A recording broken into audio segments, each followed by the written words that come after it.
नमस्ते और legal point में आपका स्वागत है। मैं हूं शिखा राजता और आज हम 4 महत्वपूर्ण न्यायिक फैसलों पर चर्चा करेंगे। आगे बढ़ने से पहले कृपया हमारे चैनल को सब्सक्राइब करें, इस वीडियो को लाइक करें और अपने दोस्तों के साथ शेयर करें। आपकी प्रतिक्रिया हमारे लिए बहुत महत्वपूर्ण है, इसलिए कमेंट करना न भूलें। चलिए शुरू करते हैं हमारे पहले केस के साथ। पहला मामला हर्ष शांडिल बनाम हिमाचल प्रदेश राज्य एवं अन्य ओ case number CWPOA number 88 ONF 2019 ओ निर्णय की तिथि 29 मई 2025 ओ न्यायाधीश माननीय न्यायमूर्ति सत्येन वैद्य। याचिकाकर्ता एक सामान्य श्रेणी के उम्मीदवार ने जिला सोलन में कांस्टेबल पुरुष ड्राइवर के पद के लिए आवेदन किया था, लेकिन शारीरिक परीक्षण और साक्षात्कार में उत्तीर्ण होने के बावजूद उसका चयन नहीं हुआ। उसने चयन प्रक्रिया को चुनौती दी, जिसमें तर्क दिया गया कि आरक्षण 50% से अधिक हो गया, सामान्य श्रेणी के लिए पदों का गलत आवंटन किया गया और जिलेवार ब्रेकअप का विज्ञापन नहीं दिया गया। प्रतिवादियों ने जिला सोलन को 9 पद आवंटित किए थे, जिनमें से सामान्य के लिए 4, अनुसूचित जाति के लिए 2, अनुसूचित जनजाति के लिए 1 और अन्य पिछड़ा वर्ग के लिए 2 पद थे। न्यायालय ने पाया कि आरक्षण रोस्टर को जिलेवार वर्णानुक्रम में लागू करने से सोलन जिले के लिए आरक्षण की 50% की सीमा का उल्लंघन हुआ। 9 में से 5 पद आरक्षित थे, जो समानता के सिद्धांत और इंदिरा साहनी मामले में दिए गए आदेश का उल्लंघन था कि 50% का नियम भर्ती के लिए वर्षवार लागू किया जाना चाहिए। Legal points involved in this case. ओ भारत का संविधान, अनुच्छेद 16(4) और कानून का सिद्धांत, सार्वजनिक रोजगार में आरक्षण 50% की सीमा। संविधान के अनुच्छेद 16(4) में उल्लिखित आरक्षण 50% से अधिक नहीं होना चाहिए। ओ भारत का संविधान, अनुच्छेद 14, 15 और 16, समानता, 50% आरक्षण सीमा की पुनरावृत्ति। आरक्षण के लिए 50% का नियम अनुच्छेद 14 में निहित समानता के उद्देश्य को पूरा करने के लिए है। ओ भारत का संविधान, अनुच्छेद 16, 1 और 16(4), 50% आरक्षण नियम का आवेदन यूनिट के रूप में वर्ष 50% आरक्षण के नियम को लागू करने के उद्देश्य से 1 वर्ष को इकाई के रूप में लिया जाना चाहिए, न कि कैडर, सेवा या इकाई की पूरी ताकत को। ओ भारत का संविधान, अनुच्छेद 14 और 16, जिलेवार भर्ती 50% आरक्षण सीमा का रखरखाव। जब भर्ती जिलेवार की जाती है तो प्रत्येक जिले में आरक्षण को 50% से अधिक न करने के सिद्धांत को बनाए रखा जाना चाहिए। ओ भारत का संविधान, अनुच्छेद 14 और 16, समानता का अधिकार। अनारक्षित श्रेणी के उम्मीदवार, अनारक्षित UR श्रेणी के उम्मीदवार को 50% अनारक्षित पदों पर विचार किए जाने का अधिकार है। याचिका स्वीकार कर ली गई। प्रतिवादियों को निर्देश दिया गया कि वे जिला सोलन के लिए दिनांक 5 मार्च 2015 की भर्ती सूचना के माध्यम से विज्ञापित कांस्टेबल ड्राइवर के 9 रिक्तियों में से 5 को सामान्य श्रेणी के लिए उपलब्ध घोषित करें और उसके बाद याचिकाकर्ता को उक्त 5वें पद पर नियुक्ति के लिए विचार करें, बशर्ते वह लागू भर्ती एवं पदोन्नति नियमों के अनुसार सभी पात्रता शर्तों को पूरा करता हो। यह स्पष्ट किया गया कि यदि याचिकाकर्ता नियुक्त होता है तो वह केवल काल्पनिक लाभों का हकदार होगा, बिना किसी वास्तविक मौद्रिक लाभ के। यह पूरी प्रक्रिया इस निर्णय की तारीख से 6 सप्ताह के भीतर पूरी की जानी थी। दोस्तों, अगर आपको यह जानकारी उपयोगी लग रही है तो कृपया लीगल पॉइंट को सब्सक्राइब करना, वीडियो को लाइक करना और शेयर करना न भूलें। आपके कमेंट्स हमें बेहतर कंटेंट बनाने में मदद करते हैं। अब चलते हैं हमारे दूसरे मामले की ओर। दूसरा मामला हरदीप कौर गांधी एवं अन्य बनाम अजीत लाजवंती गुजराल ट्रस्ट एवं अन्य ओ case number CMPMO number 295 ONF 2021 ओ निर्णय की तिथि 29 मई 2025 ओ न्यायाधीश माननीय न्यायमूर्ति सत्येन वैद्य। याचिकाकर्ता जजमेंट डेप्टर ने एक आदेश को चुनौती दी जिसमें CPC की धारा 144 के तहत उनकी संपत्ति की बहाली के लिए आवेदन को खारिज कर दिया गया था। उनके खिलाफ 1998 में कब्जे का एक डिक्री पारित किया गया था, जो अंतिम हो गया था। निष्पादन को चुनौती देने वाली कई दौर की मुकदमेबाजी के बाद फरवरी 2020 में डिक्री धारकों को कब्जा सौंप दिया गया। निर्णय रणि ने फिर बहाली के लिए आवेदन किया, यह आरोप लगाते हुए कि डिक्री का हिस्सा न होने वाली संपत्ति का कब्जा गलत तरीके से दिया गया था।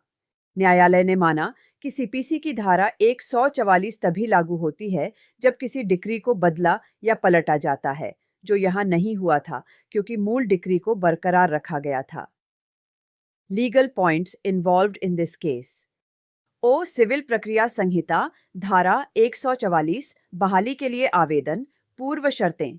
सिविल प्रक्रिया संहिता की धारा 144 एक अदालत को पार्टियों को उस स्थिति में रखने के लिए बहाली प्रदान करने का अधिकार देती है जिसमें वे एक डिक्री या आदेश के अभाव में होते, बशर्ते कि ऐसी डिक्री या आदेश किसी अपील, पुनरीक्षण या अन्य कार्यवाही में या उस उद्देश्य के लिए स्थापित किसी भी मुकदमे में विविध, उलट, अलग या संशोधित किया गया हो।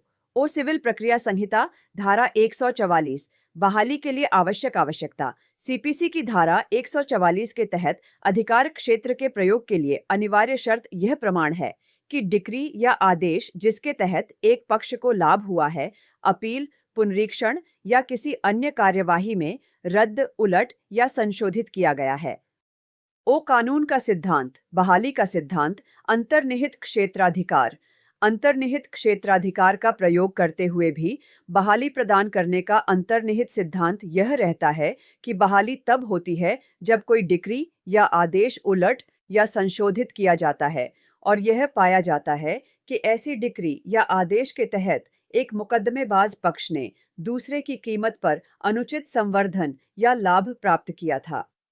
ओ सिविल प्रक्रिया संहिता धारा 144 और अंतर्निहित शक्तियां बहाली के लिए आवेदन जहां डिक्री अंतिम हो, वहां रखरखाव जहां मूल डिक्री को माननीय सर्वोच्च न्यायालय तक बनाए रखा गया है और निष्पादन में आदेशों को भी पुनरीक्षण में बरकरार रखा गया है, वहां सीपीसी की धारा 144 के तहत बहाली की मांग करने या इस उद्देश्य के लिए न्यायालय के अंतर्निहित क्षेत्राधिकार का आह्वान करने का कोई आधार नहीं है, क्योंकि उक्त डिक्री या आदेशों में कोई भिन्नता, उलटफेर या संशोधन नहीं हुआ है।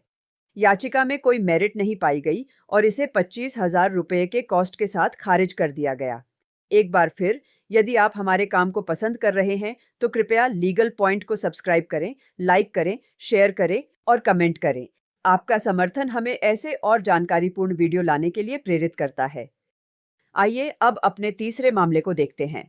तीसरा मामला मेहुल सुकुमारन बनाम केंद्रीय अन्वेषण ब्यूरो ओ case number CRMMO number 368 ONF 2025 ओ निर्णय की तिथि 29 मई 2025 ओ न्यायाधीश माननीय न्यायमूर्ति वीरेंद्र सिंह। सीबीआई द्वारा जांच किए जा रहे एक मामले में आरोपी याचिकाकर्ता ने एक सम्मेलन में भाग लेने के लिए सिंगापुर जाने और अपने पासपोर्ट के नवीनीकरण की अनुमति मांगी, जिसे जमानत की शर्त के रूप में सीबीआई के पास जमा किया गया था। उसकी अग्रिम जमानत इस शर्त के साथ मंजूर की गई थी कि वह अदालत की अनुमति के बिना भारत नहीं छोड़ेगा। उसके खिलाफ मुकदमे की आगे की कार्यवाही को उच्च न्यायालय ने एक अलग याचिका में पहले ही रोक दिया था। न्यायालय ने विदेश यात्रा के मौलिक अधिकार और निर्दोषता की धारणा पर भरोसा करते हुए और याचिकाकर्ता द्वारा यात्रा के लिए शर्तों के पिछले अनुपालन को ध्यान में रखते हुए व्यक्तिगत बांड और जमानत प्रस्तुत करने के अधीन याचिका को स्वीकार कर लिया। Legal points involved in this case. ओ भारत का संविधान अनुच्छेद 21 और पासपोर्ट अधिनियम विदेश यात्रा का अधिकार प्रक्रियात्मक सुरक्षा उपाय।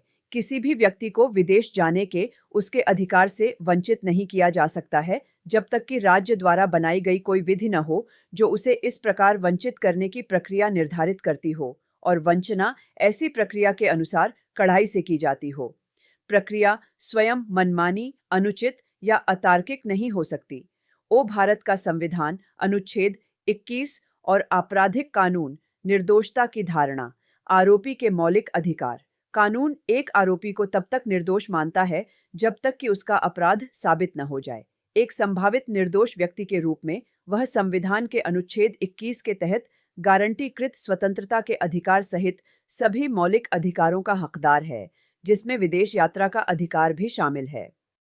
ओ कानून का सिद्धांत विदेश यात्रा का अधिकार मूल मानवाधिकार। विदेश यात्रा का अधिकार एक महत्वपूर्ण मूल मानवाधिकार है, क्योंकि यह व्यक्ति के स्वतंत्र और आत्मनिर्धारक रचनात्मक चरित्र को न केवल उसकी कार्रवाई की स्वतंत्रता का विस्तार करके बल्कि उसके अनुभव के दायरे का भी विस्तार करके पोषित करता है। भारतीय नागरिक सुरक्षा संहिता BNSS धारा 528 याचिका के अनुसार और आपराधिक प्रक्रिया। आरोपी के लिए विदेश यात्रा की अनुमति। शर्तें। मुकदमे का सामना कर रहे एक आरोपी को विशिष्ट उद्देश्यों और अवधि के लिए विदेश यात्रा करने की अनुमति दी जा सकती है, जो उनकी वापसी और अदालत के निर्देशों के अनुपालन को सुनिश्चित करने वाली शर्तों के अधीन हो, खासकर जब कार्यवाही पर रोक लगी हो या आरोपी ने पहले इसी तरह की शर्तों का अनुपालन किया हो। वर्तमान याचिका स्वीकार कर ली गई और याचिकाकर्ता को 14 जून 2025 से 22 जून 2025 तक सिंगापुर जाने की अनुमति दी गई। CBI को निर्देश दिया गया कि वह याचिकाकर्ता को उसका पासपोर्ट तुरंत जारी करे ताकि वह कानून के अनुसार उसका नवीनीकरण करा सके। यह आदेश कुछ शर्तों के अधीन था, जिसमें 6 लाख रुपए का व्यक्तिगत बांड और 2 जमानतदार शामिल थे, इस वचन के साथ कि वह 24 जून 2025 तक भारत लौट आएगा और 26 जून 2025 को या उससे पहले अपना पासपोर्ट CBI के पास फिर से जमा कर देगा। चौथा मामला, हिमाचल प्रदेश सरकार बनाम Hardev Singh, case number criminal appeal संख्या 140 ONF 2015। निर्णय की तारीख 29 मई 2025। न्यायाधीश माननीय न्यायमूर्ति श्री तारलोक सिंह चौहान न्यायाधीश और माननीय न्यायमूर्ति श्री सुशील कुकरेजा न्यायाधीश। दोस्तों, आगे बढ़ने से पहले अगर आपने अभी तक हमारे चैनल लीगल पॉइंट को सब्सक्राइब नहीं किया है तो कृपया सब्सक्राइब करें, इस वीडियो को लाइक करें, अपने सवाल कमेंट्स में लिखें और अपने दोस्तों के साथ शेयर करना न भूलें। आपका सहयोग हमारे लिए बहुत महत्वपूर्ण है। इस मामले में राज्य सरकार ने प्रतिवादी को NDPS एक्ट की धारा 20 के तहत बरी किए जाने के निचली अदालत के फैसले के खिलाफ अपील की थी। आरोप ये था कि प्रतिवादी के टेम्पो के स्पेयर टायर स्टेपनी से चरस बरामद हुई थी। उच्च न्यायालय ने निचली अदालत द्वारा दिए गए बरी करने के फैसले को बरकरार रखा। न्यायालय ने पाया कि अभियोजन पक्ष की कहानी में कई महत्वपूर्ण विरोधाभास थे, विशेष रूप से एकमात्र स्वतंत्र गवाह जो एक HRTC मैकेनिक था और पुलिस गवाहों के बयानों में स्पेयर टायर की स्थिति को लेकर बड़ा अंतर था जब टायर वर्कशॉप पहुंचा था। स्वतंत्र गवाह ने कहा कि टायर पहले से ही खुला हुआ था, जिससे अभियोजन पक्ष की यह कहानी कमजोर हो गई कि टायर को पुलिस के निर्देश पर मैकेनिकों द्वारा खोला गया था। इससे बरामदगी पर गंभीर संदेह पैदा हुआ। न्यायालय ने इस बात पर भी गौर किया कि पुलिस ने घटनास्थल के पास मौजूद स्थानीय मैकेनिकों को जांच में शामिल नहीं किया और अदालत में पेश किए गए टायर की स्थिति को लेकर भी विसंगतियां थीं। Legal points involved in this case. इस केस में कई महत्वपूर्ण कानूनी सिद्धांत सामने आए। 1. अपीलीय न्यायालय की शक्तियां। CRPC धारा 378 दोषमुक्ति के खिलाफ अपील में अपीलीय न्यायालय के पास सबूतों की समीक्षा करने, उनका पुनर्मूल्यांकन करने और उन पर पुनर्विचार करने की पूरी शक्ति होती है। हालांकि अभियुक्त के पक्ष में दोहरी धारणा होती है, एक तो निर्दोषता की धारणा और दूसरी निचली अदालत द्वारा बरी किए जाने से इस धारणा का और मजबूत होना। यदि साक्ष्य के आधार पर 2 उचित दृष्टिकोण संभव हों तो अपीलीय न्यायालय को निचली अदालत के दोष मुक्ति के निष्कर्ष में हस्तक्षेप नहीं करना चाहिए। 2. अपीलीय न्यायालय द्वारा हस्तक्षेप। अपीलीय न्यायालय को दोष मुक्ति के फैसले को केवल इसलिए नहीं पलटना चाहिए क्योंकि सबूतों के पुनर्मूल्यांकन पर वह एक अलग दृष्टिकोण रखता है, यदि निचली अदालत का दृष्टिकोण एक संभावित दृष्टिकोण है। हस्तक्षेप तभी उचित है जब निचली अदालत के निष्कर्ष स्पष्ट रूप से गलत हों, कानून की गलत धारणा पर आधारित हों या उनके बने रहने से गंभीर अन्याय होने की संभावना हो, या यदि सबूतों से एकमात्र निष्कर्ष अभियुक्त का संदेह से परे अपराध साबित होना हो। 3. साक्ष्य का मूल्यांकन। साक्ष्य अधिनियम। गवाहों के बयानों में छोटी मोटी विसंगतियों को नजरअंदाज किया जाना चाहिए यदि वे अभियोजन पक्ष के मामले के मूल को प्रभावित नहीं करती हैं। हालांकि महत्वपूर्ण विरोधाभास जो मामले की जड़ तक जाते हैं या अभियोजन पक्ष के मामले के मूल को भौतिक रूप से प्रभावित करते हैं, गवाह के बयान को अविश्वसनीय बना सकते हैं। 4. एनडीपीएस अधिनियम धारा 20 के तहत अपराध का सबूत। जब स्वतंत्र गवाह का बयान पुलिस अधिकारियों के बयान का खंडन करता है, खासकर बरामदगी की परिस्थितियों के बारे में, जैसे कि टायर पहले से खुला था, और अभियोजन पक्ष अन्य महत्वपूर्ण गवाहों जैसे अन्य मैकेनिक को पेश करने में विफल रहता है, तो यह अभियोजन पक्ष के मामले को संदेह से परे साबित करने में विफलता मानी जाती है। अपराध जितना गंभीर होगा, उसे साबित करने के लिए उतने ही कड़िडीडीएचए सबूतों की आवश्यकता होगी। 5. केस प्रॉपर्टी की पहचान। यदि अदालत में पेश की गई केस प्रॉपर्टी जैसे टायर की स्थिति उस समय से भिन्न होती है जब उसे कथित तौर पर जब्त किया गया था, तो यह उसकी पहचान पर संदेह पैदा करता है और अभियोजन पक्ष के मामले को कमजोर करता है। 6. दो विचार संभव का सिद्धांत। यदि एक ही साक्ष्य से दो विचार यथोचित रूप से संभव हैं, तो यह नहीं कहा जा सकता कि अभियोजन पक्ष ने अपना मामला संदेह से परे साबित कर दिया है। 7. बरी किए गए व्यक्ति से बॉन्ड।